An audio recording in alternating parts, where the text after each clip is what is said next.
Hello नमस्कार प्यारे साथियों, एक बार फिर से स्वागत है आप सभी का हमारे इस ऑनलाइन स्टडी प्लेटफॉर्म पर। आज की क्लास में हम पढ़ने वाले हैं common tools for an electrician. ये चैप्टर भी है जो एग्जाम के पॉइंट ऑफ व्यू से भी इम्पोर्टेंट है और एक टेक्नीशियन होने के नाते आपको ये ज्ञान होना चाहिए कि जो कौन सा टूल है किस जगह पर हमें प्रयोग करना है, ताकि हम किसी भी कार्य को अच्छे तरीके से कर सकते हैं और सुरक्षा से कर सकते हैं। सबसे पहले तो आपको ये बात पता होना चाहिए, जो आपके टूल्स है उसकी मरम्मत जो है समय समय पर करते रहिए, यानी कि जो उसका इंसुलेशन वगैरह है वो चेक करते रहना चाहिए हमें टाइम टाइम पर। और अगर वो जो टूल है वो अच्छे तरीके से कार्य कर रहा है या नहीं, इन सभी चीज़ों की क्या है जांच करनी चाहिए हमें समय समय पर।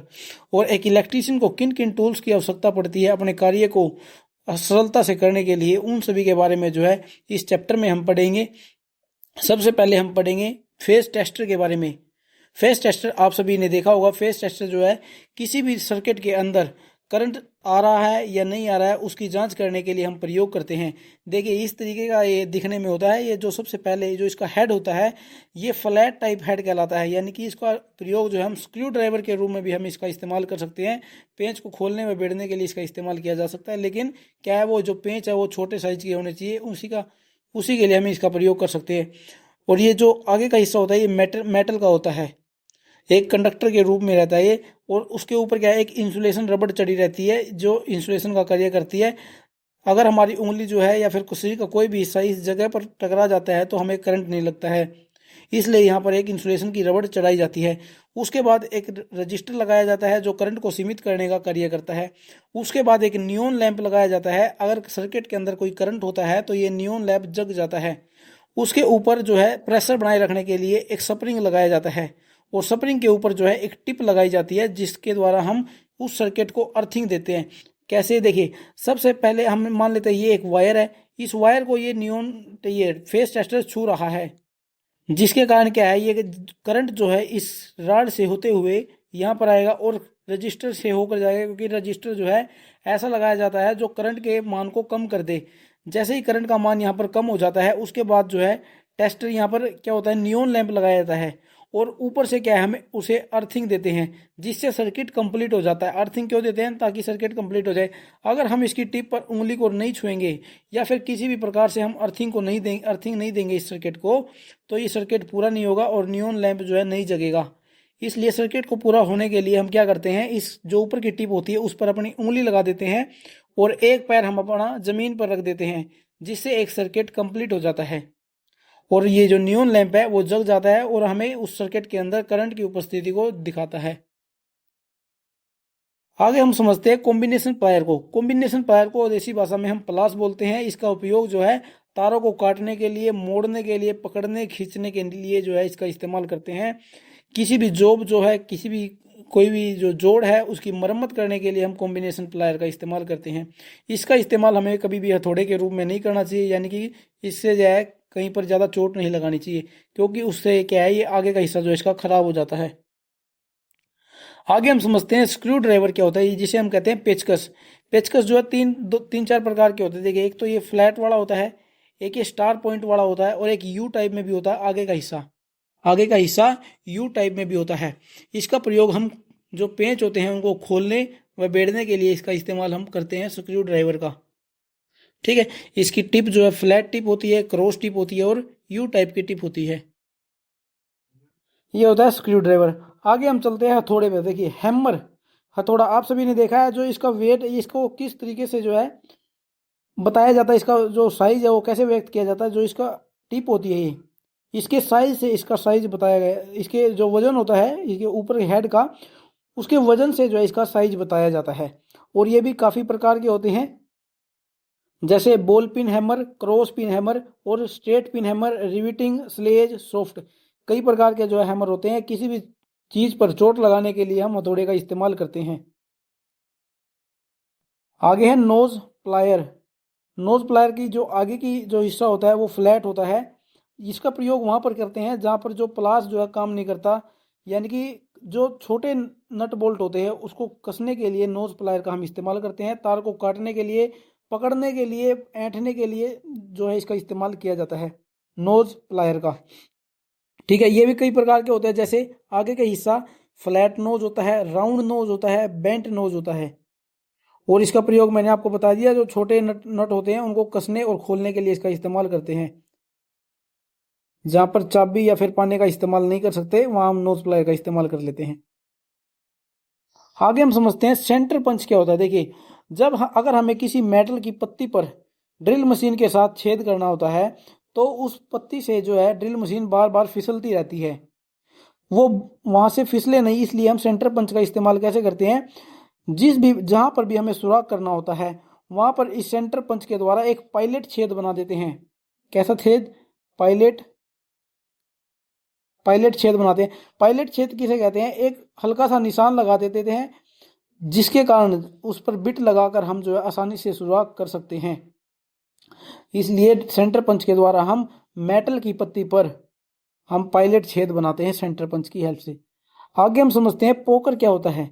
देखिए, पोकर जो है लकड़ी पर पायलट छेद बनाने के लिए इस्तेमाल किया जाता है। पोकर किस लिए इस्तेमाल करते हैं? पायलट छेद बनाने के लिए इस्तेमाल करते हैं। कहां पर? लकड़ी के ऊपर। जो आगे का हिस्सा होता है ये बहुत ही ज्यादा नुकीला होता है इसका, और ऊपर क्या है, इसके चोट लगाकर हथौड़े के साथ हम लकड़ी की जैसे सनमाइका सीट वगैरह होती है उनके अंदर पायलट छेद बनाते हैं इसके द्वारा। इसका इस्तेमाल कभी भी मेटल पर नहीं करना चाहिए। कहां पर?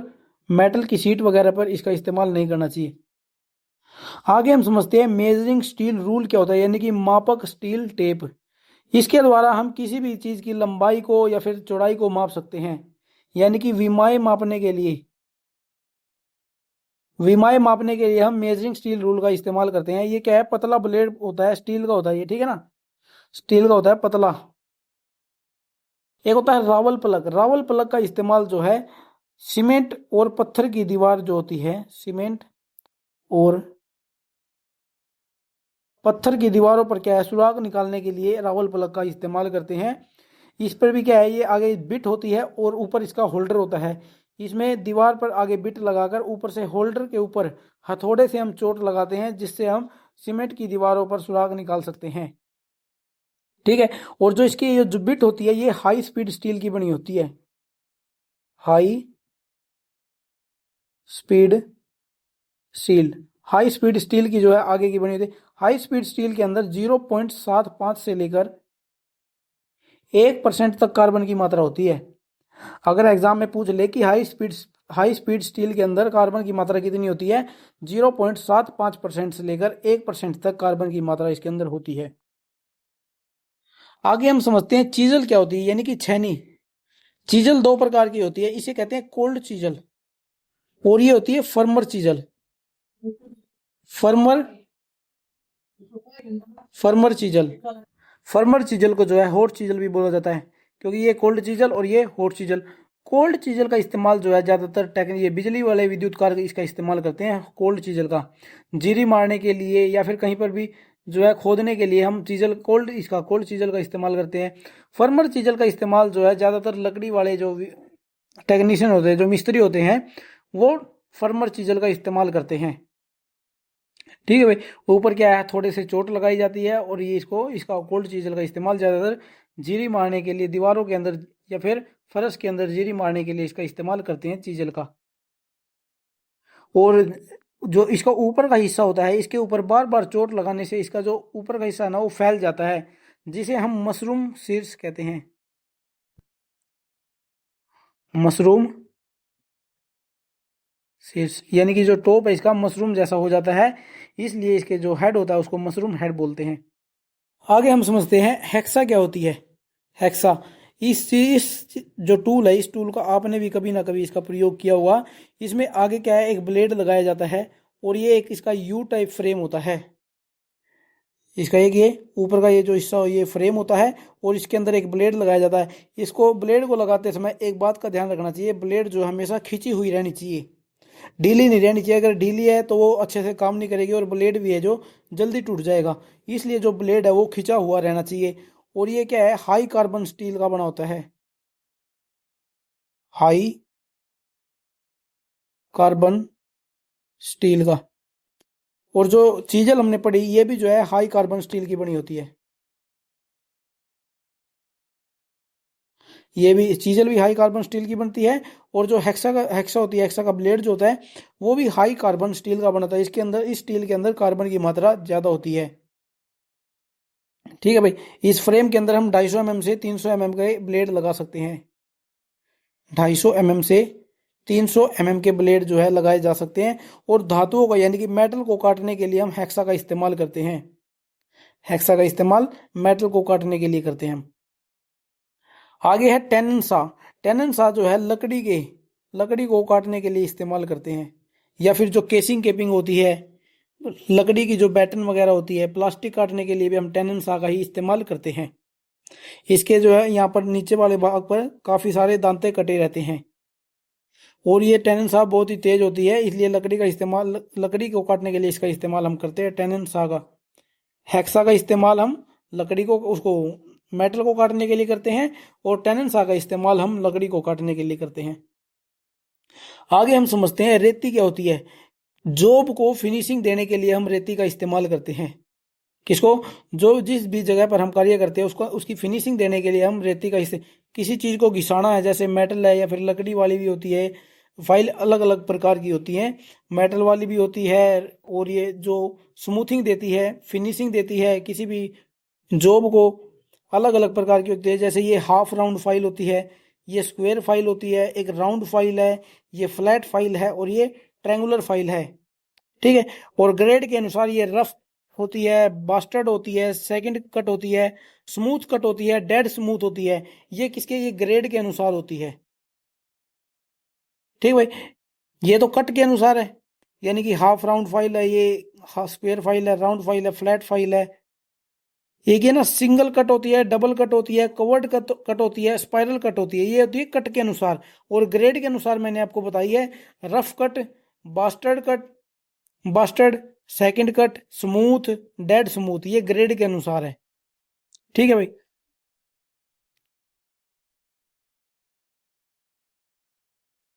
एक बार फिर से आपको बताता हूँ, देखिए अगर हमें कट इसको ना रेती को कई तरीकों से विभाजित किया गया है। जैसे ग्रेड के अनुसार किया गया है। ग्रेड का क्या मतलब है? जैसे rough, bastard, second cut, smooth और डेड स्मूथ, ये होते हैं ग्रेड के प्रकार। और इसी तरीके से कट के अनुसार विभाजित की गई है, यानी कि single cut, double cut, curved cut, spiral cut और रास्प कट। ये है कट के अनुसार।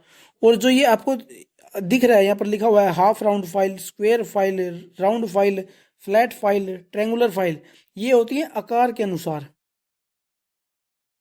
ये बताई गई है आकार के अनुसार। ठीक है। जैसे साधारण हमें रेतना है, अगर साधारण रेतने के लिए हम बास्टर्ड फाइल का इस्तेमाल करते हैं। किसका? बास्टर्ड फाइल होती है एक। ठीक है। अगर अधिक मात्रा में हमें हटाना है धातु को, अगर अधिक मात्रा में हमें हटाना है तो हम रफ फाइल का इस्तेमाल करते हैं। इसका रफ फाइल का इस्तेमाल करते हैं। अगर हमें गुड फिनिशिंग देना है तो डबल कट रेती का इस्तेमाल करते हैं। डबल कट फाइल का इस्तेमाल करते हैं गुड फिनिशिंग के लिए। और अगर स्मूथ फाइल चाहिए हमें, यानी कि गुड फर्नेस चाहिए है, तो वहां पर हम क्या है, चिकनी रेती जो होती है, स्मूथ फाइल यानी कि चिकनी रेती का इस्तेमाल हम वहां करते हैं। आगे हम समझते हैं क्रिम्पिंग टूल क्या होता है। जो थिम्बल वगैरह होती है, जो लग्स होती है, उनको क्रिम्प करने के लिए हम क्रिम्पिंग टूल का इस्तेमाल करते हैं। केबल वाले चैप्टर में आपको भी इसके बारे में बताया था, केबल एंड जॉइंट वाले में भी, जो क्रिम्पिंग टूल का इस्तेमाल जो है लग्स वगैरह को क्रिम्प करने के लिए हम इस्तेमाल करते हैं। स्निप होती है, कैंची प्रकार की होती है स्निप, जो की है जो मेटल को काटने के लिए, मेटल की जो चदरें वगैरह होती हैं, लोहे वगैरह की, जीआई की, जीएस की जो चदरें होती है, उनको काटने के लिए हम स्निप का इस्तेमाल करते हैं। ये आगे बहुत ही नुकीली होती है, बहुत तेज धार वाली होती है स्निप, इसलिए इसका प्रयोग जो है मेटल की जो पत्ती होती है उनको काटने के लिए इसका इस्तेमाल करते हैं। आगे है निपर, तार को काटने के लिए निपर का हम इस्तेमाल करते हैं। इसको क्या है, साइड कटिंग प्लायर भी बोलते हैं। साइड कटिंग प्लायर या फिर डायगोनल कटर भी इसे बोलते हैं। डायगोनल कटर तांबे या फिर एल्यूमिनियम की तारों को काटने के लिए निपर का इस्तेमाल हम करते हैं।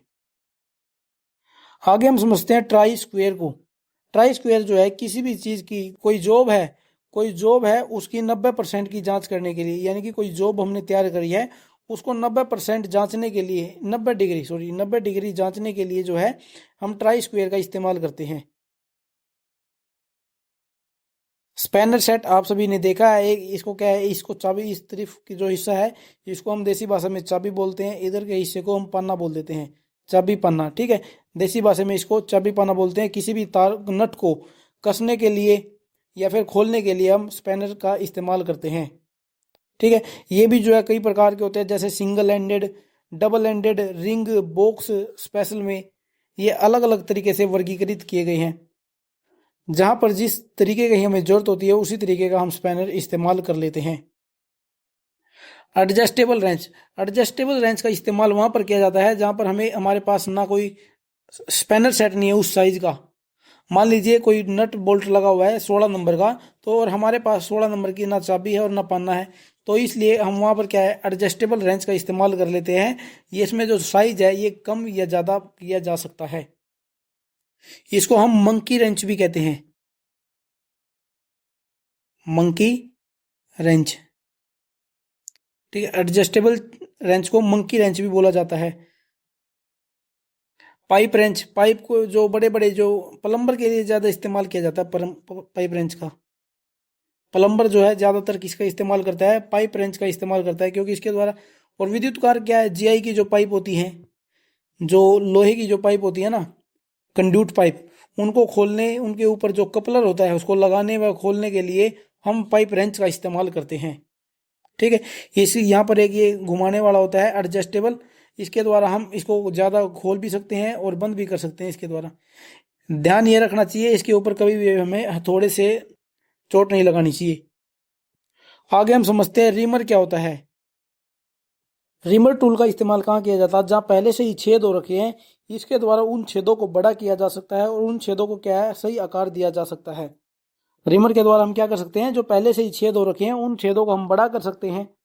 ठीक है ना, और उन्हें सही आकार दे सकते हैं। रिमर का इस्तेमाल वहां किया जाता है। आगे है जिमलेट। लकड़ी में होल करने के लिए हम जिमलेट का इस्तेमाल करते हैं। ये हाथ से चलाई जाती है, इसके द्वारा हम 3 mm से 10 mm तक का व्यास, जो 10 mm तक का छेद कर सकते हैं जिमलेट के द्वारा, हाथ के द्वारा। ये ऊपर इसका हैंडल होता है और ये हिस्सा इसका बहुत नुकीला होता है, और इसके द्वारा हम लकड़ी के अंदर 3 mm से 10 mm तक का जो है छेद कर सकते हैं। आगे हम समझते हैं वाइस को। वाइस आप सभी ने आईटीआई या फिर जब आपने पॉलिटेक्निक, जब आपने डिप्लोमा या डिग्री जो की है उसके अंदर आपको वाइस दिखाया होगा। वाइस, ये जो आपके सामने चित्र है, ये बेंच वाइस है, बेंच वाइस इसे कहते हैं, बेंच वाइस। और ये वाइस भी जो है कई प्रकार के होते हैं, एक पाइप वाइस भी होता है।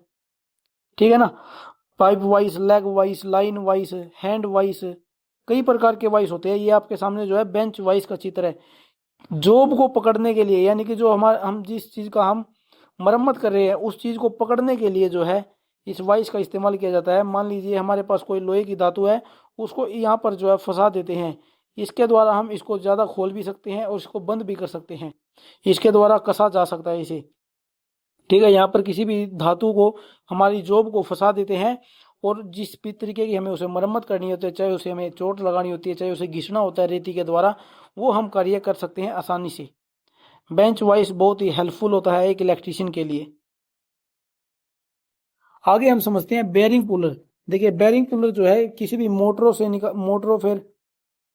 मोटर वगैरह से बेयरिंग को निकालने के लिए हम बेयरिंग पुलर का इस्तेमाल करते हैं। ये भी 2-3 प्रकार के होते हैं, एक चित्र तो ये आपको दिख रहा है और एक डायग्राम ये है।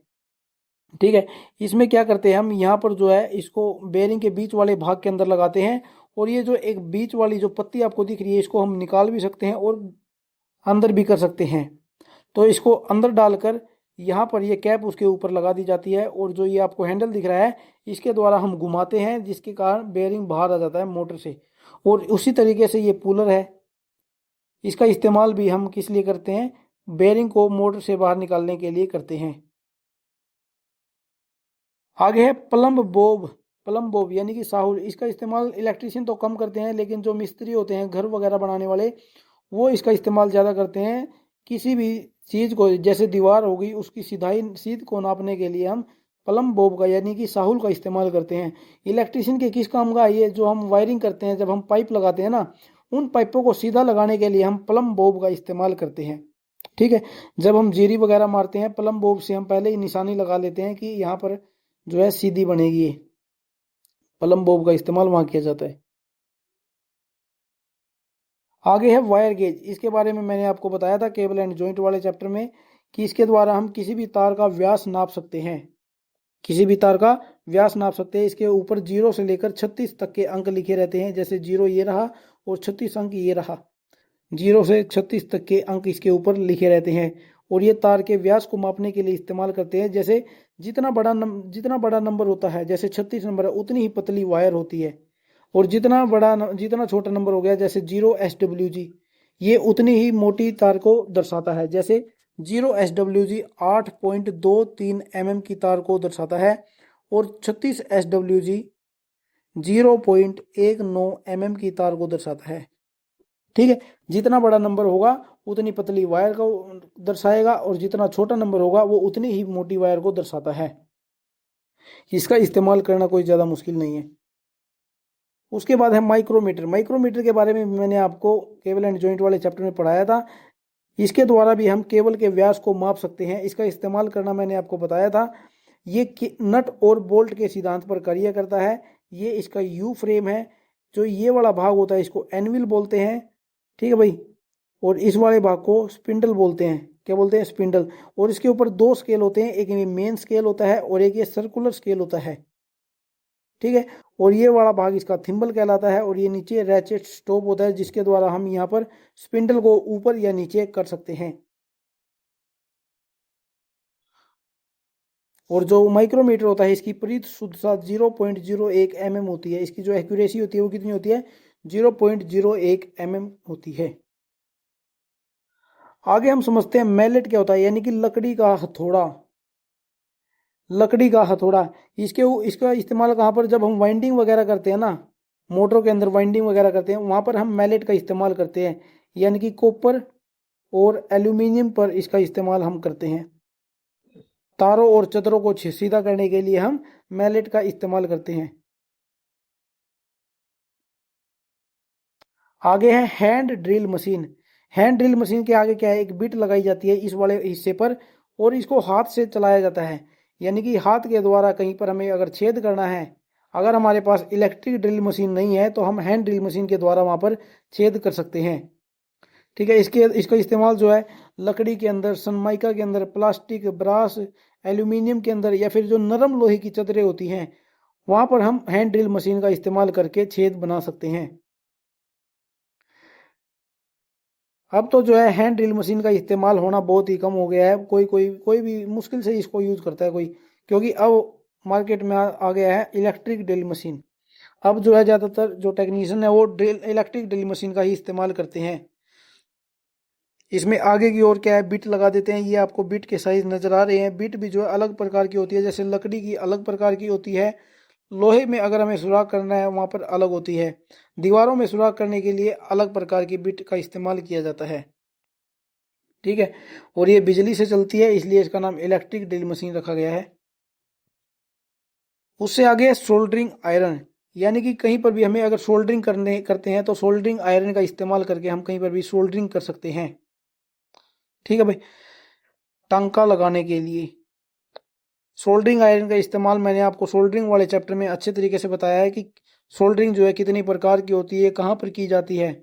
अगर आपने वो क्लास अभी तक नहीं देखी है तो सोल्डरिंग वाली आप क्लास देख सकते हैं। इससे आगे हम समझते हैं टेस्ट लैंप क्या होता है। देखिए, टेस्ट लैंप कहीं किसी भी सर्किट के अंदर हमें करंट को जांचने के लिए कि इस सर्किट के अंदर करंट है या नहीं है, उसको जांचने के लिए हम टेस्ट लैंप का इस्तेमाल करते हैं। और सर्किट को क्या है, ये जांचने के लिए क्या सर्किट हमारा सही है, उसको जांचने के लिए भी हम टेस्ट लैंप का इस्तेमाल हम करते हैं। इसमें एक बल्ब होता है जो कि होल्डर के अंदर लगाया जाता है और यहाँ पर एक तार लगाई जाती है जिसको हम सर्किट न्यूट्रल और फेस देते हैं। ठीक है भाई, ये सभी हमने टूल समझे इलेक्ट्रीशियन के। अगर कोई भी टूल है आप उसमें आपको कंफ्यूजन है तो हमें कमेंट करके आप बता सकते हैं। और ये टूल्स थे जिनके बारे में हमें एक जानकारी होनी चाहिए। ठीक है भाई, दोस्तों आज की क्लास में ना इतने ही करते हैं। अब हमारे 2 चैप्टर बाकी है और वो दोनों चैप्टर बिल्कुल नॉर्मल है। एक तो इलेक्ट्रिकल अप्लाइंसिस है और एक इलेक्ट्रिकल एक्सेसरीज है। अगर उसे हम ना भी पढ़े तो कोई दिक्कत नहीं है, फिर भी मैं आपको क्या है उनकी एक एक क्लास लेकर आ जाऊंगा, आप उन्हें देख सकते हैं। ठीक है भाई, सिलेबस अपना कंप्लीट होने वाला है। सिलेबस जब कंप्लीट हो जाएगा तब मैं आपको बताऊंगा कि किस चैप्टर से जो है कितने सवाल आने वाले हैं और कौन सा चैप्टर जो आपके लिए ज़्यादा इंपॉर्टेंट रहेगा। ठीक है भाई, आज की क्लास में इतना ही करते हैं, मिलते हैं आप सभी से नेक्स्ट क्लास में।